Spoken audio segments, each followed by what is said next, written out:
અમદાવાદમાં ફરી hit and runs. નિકોલમાં રાત્રે ચાલવા નીકળેલા પરિવારને બેફામ કારે ઉડાવ્યો. અમદાવાદના નિકોલ વિસ્તારમાં હિટ એન્ડ રનની એક ભયાનક ઘટના પ્રકાશમાં આવી છે.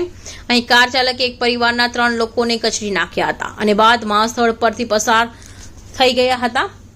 મળતી માહિતી મુજબ આ ઘટનામાં નિકોલના ગુરુકુલ સર્કલ પાસે બની હતી. અહીં એક પરિવાર રાત્રિના સમયે ચાલવા માટે નીકળ્યો હતો. ઘટનામાં સીસીટીવી ફૂટેજમાં જોઈ શકાય છે કે પરિવારના 3 સભ્યો રોડની બાજુમાં ઉભા રહી વાતો કરી રહ્યા હતા. જોકે આ જ સમયે અચાનક એક કાર ચાલકે તમામને કચડી નાખ્યા હતા અને ત્યાંથી કાર હકારીને ફરાર થઈ ગયા હતા. કારની ટક્કર થતાં જ પરિવારના સભ્યો ઉછળીને આગળ પડ્યા હતા. જ્યારે લોકોએ આ જોયું ત્યારે તેઓ તાત્કાલિક મદદ માટે દોડી આવ્યા હતા. કેટલાક લોકોએ કાર ચાલકનો પીછો કર્યો હતો. કાર ચાલકે આગળ વધી કારની સ્પીડ ધીમી કરી હતી, પરંતુ તે પછી તે કાર ભગાડી દીધી હતી. આ ઘટનામાં પરિવારના સભ્યો ગંભીર રીતે ઘાયલ થયા હતા.